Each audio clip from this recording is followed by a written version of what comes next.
네, 반갑습니다. 고원입니다. 오늘도 뉴욕 증시를 좀 분석드리도록 하고요. 좋아요와 구독, 댓글은 언제나 큰 도움되고 있습니다.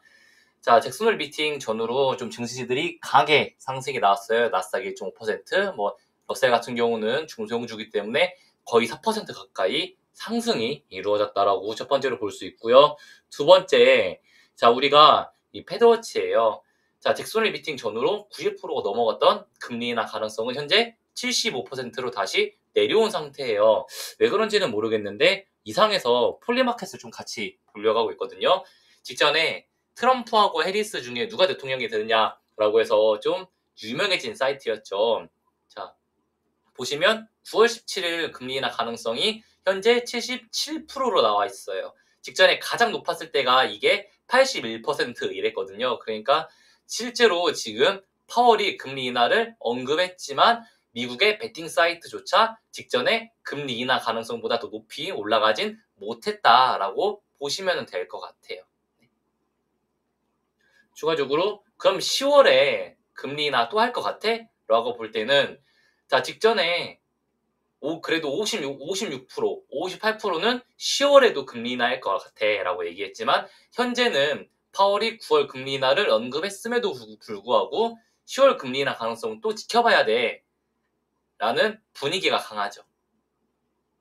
그렇기 때문에 자, 지금 당장 잭슨홀 미팅으로 금리 인하 할 수 있다? 라는 이슈 하나로 반등이 나왔다면은 이거를 막 지금 매수 못해서 안달복달하거나 그때 매수할 걸 하고 포모를 가지거나 불안해할 필요가 없다라고 말씀을 드리고 싶은 구간이기는 해요. 네.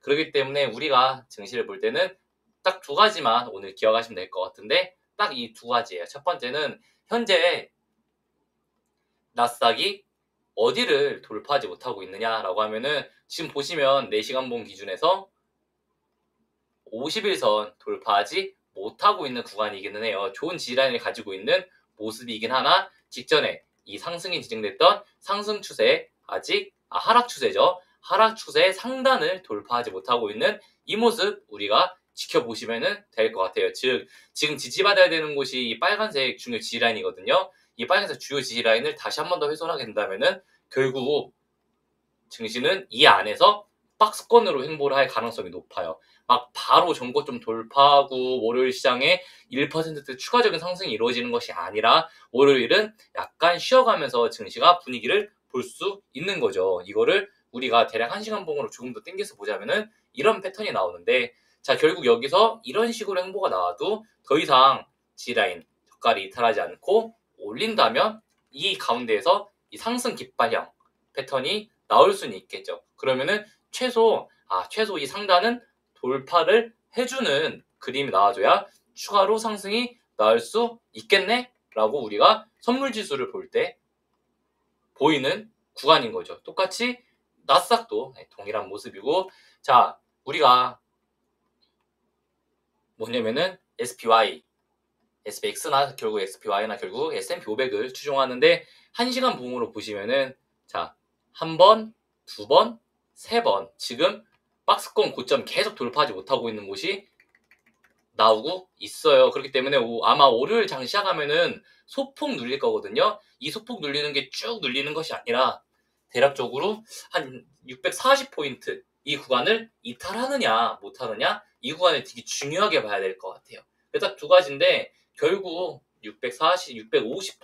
650포인트를 돌파하게 되면은 결국 S&P 500 기준에서는 여기서 이렇게 다시 한번 올라가는 그러면 직전에 피보나치 1.168 상승이 이루어지는 이 구간만큼 상승이 이루어질 것이고 반대로 이 640불을 훼손할 경우는 이 금리 인하 기대감 교육 축소되면서 밑으로 다시 한 번 더 전저점 지지받으러 오는 정말 약세장 패턴으로 진입할 수밖에 없다. 이 두 가지 그림을 보시면 될 것 같아요. 근데 당장 치고 올라가기에는 약간 힘들죠. 왜냐면은 자, 파월이 금리 인하 가능성을 열어놨지만 무조건 금리 인하 할 거야 라고 또 언급한 구간은 아니에요. 그렇기 때문에 증시도 그리고 폴리 마켓도 약간 이렇게 움직이는 것인데 어떤 걸 봐야 되냐면은 이후로 나오는 PCE, CPI, 고용지표 얘네들이 이번에 파월이 얘기했던 거랑 정반대의 데이터들로 출하게 된다면은 당연히 금리 인하 가능성은 축소될 거고 증시는 당연히 더 차가워질 수밖에 없겠죠. 이런 분위기들을 좀 보면 될 것 같습니다. 추가적으로 비트코인인데 현재 비트코인 보시면 아시겠지만 자, 이 구간이 잭슨홀 미팅 끝나고 나서 급등 나왔다가 지금 눌린 구간이에요. 자, 깔끔하게 좀 지우고 보자. 눌렸어요. 자, 대략 고점 대비해서 현재 비트코인 마이너스 거의 3%대, 2.5%대 눌리고 있는 모습이자 본인이 필수적으로 지지를 받아야 됐던 필수 지지라인을 이탈하고 있는 구간이기도 합니다. 별로 좋지 않은 약세 패턴으로 진입이 되고 있는 거죠. 그러니까 자, 비트코인 가지고 계신 분들 좀 답답할 수는 있어요. 하지만 비트코인이 와장창 무너지는 구간은 아직 아니고 우리가 비트코인도 하나의 이렇게 한번 피보나치를 그려보면은 현재 구간이 0.5를 지지받는다라고 볼 수 있겠죠. 그러면은 이 구간을 이탈하고 밑으로 빠질 때 비트코인이 0.38이나 0.236을 지지받는다면 여기선 지지를 받는다고 한들 이 반등이 높지 않아요. 왜냐면 이 상승이 강세 패턴으로 강하게 움직이려면 최소 0.618을 지지받고 올라가야 1.618 이상으로 2.236, 2.618 이상으로 올라갈 수 있어 라고 예측할 수 있는데 그러지 않는다는 것은 약간 소원한 그림이 나올 수도 있다라는 거죠. 두 번째로 자, 우리가 이렇게 하나 그어보면은 대략적으로 추세가 보여요. 뭐냐면은 자, 직전에 돌파하지 못했던 이 추세들 보이시죠? 자, 직전에 돌파하지 못하고 있는 추세들 내에서 타고 움직이고 있는데 자, 비트코인 기준에서도 이렇게 보면은 마지막 필수 G라인 안에 들어와 있다라고 보는 거죠. 결국 이 구간 이탈하게 되면은 결국 다시 한 번 더 전저점 지지받으러 오는 이런 하락 나올 수 있고 그럼 당연히 우리가 월요일 시장에서도 비트코인 흐름이 좋지 않을 수 있다라고 충분히 생각할 수 있는 구간이기도 합니다. 이렇게 이제 그어놓고 이 안에서 횡보가 나오는지 안 나오는지를 좀 보시면 될 것 같아요. 네, 이렇게 체크하면 될 것 같고 추가적으로 그러면은 엔비디아 이런 거 보셔도 사실 자, 직전에 사실 엔비디아 분위기 약간 그거 하죠. 자, 예전 같았으면 이미 최소 181불 때 정고점 바로 왔을 것 같아. 그죠? 근데 지금 그러지 못하고 차트는 지금 엔비디아나 나스닥이나 비슷하게 움직이고 있는 모습이기도 하고요. 결국 자, 엔비디아도 179불을 돌파해야 최소 전고점 아니면 전고점 이상을 돌파하는 상승이 나올 수 있다 이거예요. 근데 지금 구간에서 결국 여기서 하나 횡보가 나와버리면은 결국 좋지 못하는 흐름이 나올 거예요. 왜냐면은 이 계속 이루어지고 있는 하락 추세 내에서 움직이고 있기 때문이다. 이렇게 보시면 될 것 같고 결국 엔비디아 같은 경우는 본인이 가지고 있던 상승 추세를 모두 이탈한 다음에 지금 조정이 나오기 때문에 결국 단기적으로 반등이 나와도 전고점 이상 돌파하기는 어렵고 결국 밑으로 빠지는 걸 저는 길게 볼 거예요. 결국 저는 크게 보면 아직도 여기 대략 150불대에서 140불대 엔비디아는 한번 온다라고 볼 수 있는 거죠. 그 중에 단기적으로 일단 166, 165 이 구간은 한 번은 와줘야 되는 구간이기도 하고요. 그래서 일본 기준에서도 지금 21선 돌파하지 못하고 지금 보시면 아시겠지만 21선을 5일선, 11선이 데드크로스 나오면서 자, 셀 신호 지금 떨어진 거 보이시죠? 언제 마지막으로 셀이었냐면은 올해 2월 이후로부터는 마지막이고 자, 올해 4월부터 진행됐던 상승의 마지막 셀 신호라는 거예요. 추세 이탈하면서 셀 신호가 출현한다는 것은 우리가 첫 번째로 좀 조심해야 된다라고 엔비디아 지속적으로 좀 말씀을 드리면서 필수 지지라인은 172불, 175불 이런 구간들을 보시면 될 거예요. 특히 172불을 훼손하는 경우에는 이 상승이 잭슨홀 미팅, 금리 인하 기대감에 올려놨던 구간을 모두 훼손하는 172불이기 때문에 결국 밑으로 빠져버린다는 거예요. 엔비디아 172불 지지는 정말 중요하다라고 보시면 될 것 같습니다. 단기적으로 이 상승 추세 안에 들어가 있는데 결국 172불을 훼손한다는 것은 결국 이 추세 이탈하면서 이런 추세로 내려간다는 거죠. 자, A, B, C면서도 A, 자탄탄, 짠 이렇게 내려가는 이런 그림 볼 수 있다라고 볼 수 있습니다. 그리고 참 아까 하나 설명을 좀 덜 드렸는데 자, 지금 보시면은 자, 셀, 바이, 셀 지금 이 고점 구간에서 셀과 바이와 셀이 계속 뜨고 있죠. 일본 기준에서. 이게 본인이 계속 상승이 이루어지는 상승장에서는 저런 모습이 안 나요. 보시면은 이렇게 상승이 이루어졌던 구간들이나 아니면 직전에 이렇게 상승이 이루어졌던 구간들 아니면은 그 직전에 자, 이렇게 보시면은 이렇게 상승이 이루어졌던 이런 구간들에 대해서는 자, 셀과 바이가 떴나요? 없죠. 즉 강세장 패턴에서는 셀이 나오지 않아요. 그러면 지금 셀이 나온다는 것은 무엇이냐면은 이런 구간들과 똑같다는 거예요. 결국 셀이 한번 뜨고 나서 바이가 나오면은 결국 이 안에서 박스권 내에서 횡보가 나오면서 결국 증시가 고점을 만들어 간다라고 볼 수 있죠. 이것은 엔비디아도 동일하게 우리가 볼 수 있어요.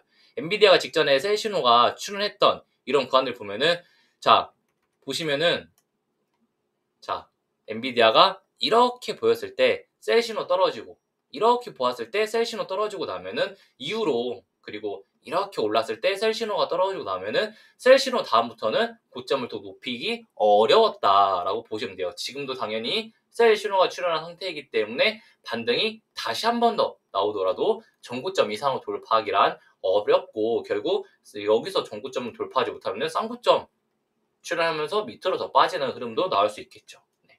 엔비디아를 좀 집중적으로 봐드렸는데 결국 엔비디아가 밀려야 증시가 같이 하락할 수 있기 때문에 좀 자세히 봐드렸어요. 나머지는 좀 빠르게 설명드리면은 XXL 기준에서도 주요 지지라인 27불대를 이탈하게 되면은 그 다음 지지라인이 26불이에요. 27불, 26불을 다시 한 번 더 이탈하게 되면은 이 그림은 정말 좋지 않은 그림으로 내려가기 때문에 우리가 XXL 같은 경우도 조심해서 대응해야 된다라고 말씀드리고 싶은 구간들은 있고요. 그래서 결국 돌파해줘야 되는 이 구간이 28.5불, 이 구간 돌파해줘야 최소 31불까지는 올라갈 수 있다라고 우리가 유추할 수 있는 거겠죠. 피보나치를 그려도 대략적으로 31불, 32불까지는 볼 수 있는 구간인데 28불은 최소 돌파를 해줘야 된다라고만 보시면 될 것 같습니다.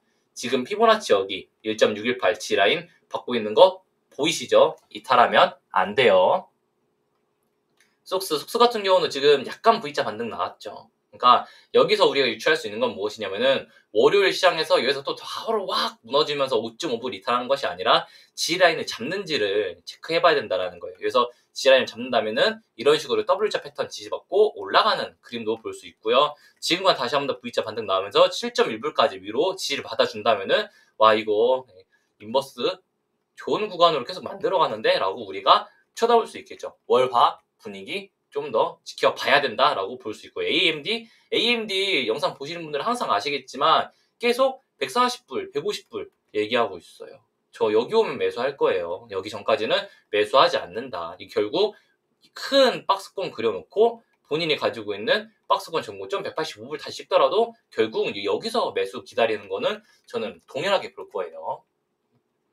테슬라가 좋아요. 테슬라 같은 경우는 현재 구간에서 무난하게 360불까지는 들어 올릴 수 있을 것이라고 보고 있거든요.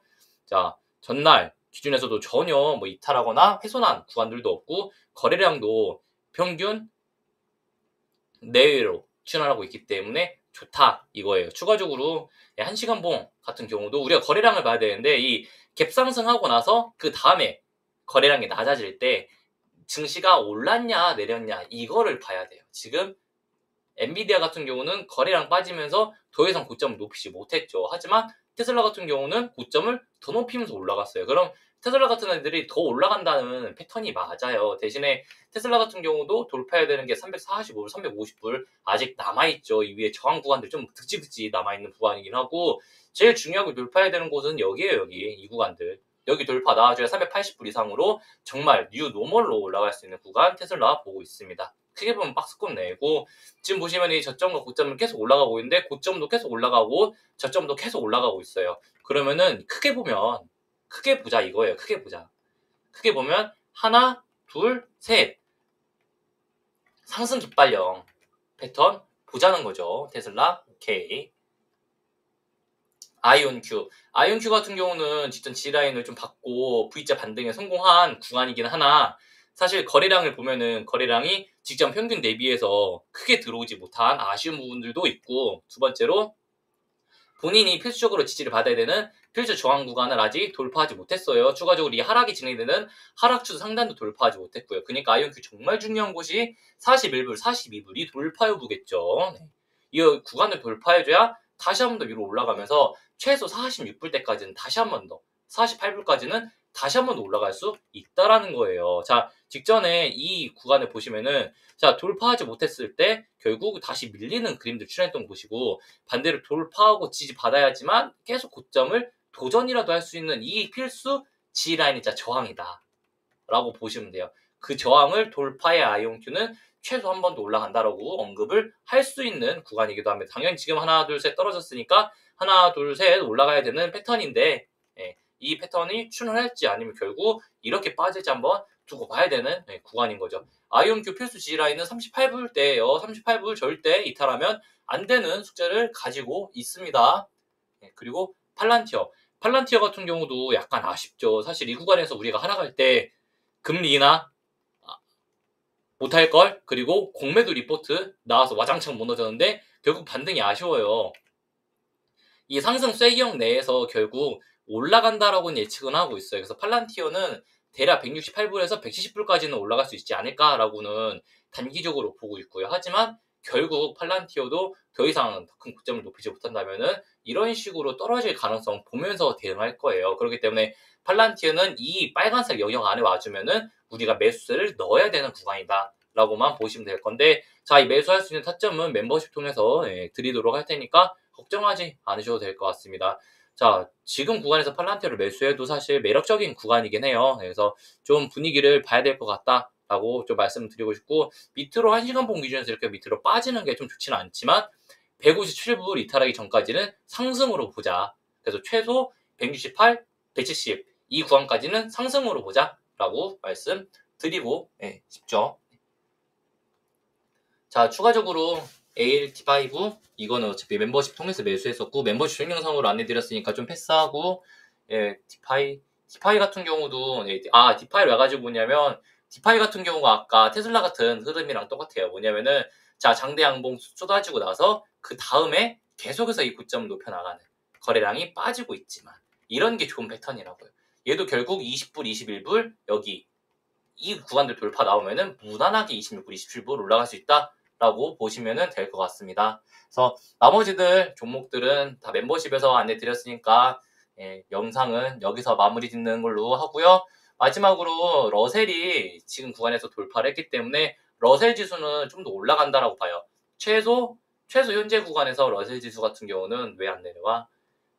대략 3%에서 최대 7%까지도 올라갈 수 있는 가능성을 열어놓고 있고, 러셀 지수가 이렇게 올라간다면 우리 이제 매수해야 될 거 많아요. 레코시스텐즈 같은 경우도 28%, 리졸브도 몇 프로 보여? 25%, 그리고 뭐 퀀텀사이 같은 경우도 30%, 그리고 SSAI 같은 경우도 30% 상승들이 모두 보이는 종목이에요. 그러니까 우리가 포모를 가지지 말자라고 다시 한 번 더 말씀드리는데, XX에 나 이때 살 걸, 와 8% 올랐어, 이때 샀었으면은 20%야 뭐 15%야 하지만 우리가 살 수 있는 종목들, 그리고 더 높게 올라갈 수 있는 종목들 너무 많다라는 거예요. 그리고 XXL 기준에서 보시면은 XXL을 내가 8월 14일, 15일에 매도를 치지 못하고 있었으면은 손실 보다가 이제 다시 한번 본전 온 거예요. 본전. 아니면 내 평단이 이런 곳이어도, 이런 곳에 평단이 있어도 지금 한 달 내내 마이너스 수익 하면서 재미없는 구간이기도 하고요. 평단이 정말 이런 곳에 잘 있어도 한 달 넘게 XXL로 수익 내지 못하고 있는 시장에서 밑에서 한번 반등 나왔다고 해서 이거 못 잡아서 만달복달하고 나 못 사서 막 포모아 이러지 말자라는 거예요. 왜냐면은 결국 우리가 올 연말을 볼 때 수익률 계산을 할 때 내가 XXL이 아닌 다른 종목으로도 내가 목표한 수익률만 도달하면은 나는 올해 한 해 농사 잘 지은 거잖아요. 그렇게 생각하시면 될 것 같습니다. 어디 돌파하면 더 올라가는지, 얼마나 더 가는지에 대해서들 정말 종목들 좋은 것들 많기 때문에 굳이 이번 XXL 이런 거 놓쳤다, 못 샀다 이런 거 너무 굳이 아쉬워하지 않을 예정이기도 합니다. 오늘 방송 영상 여기서 마무리 짓도록 하고요. 영상 시청해주셔서 감사합니다.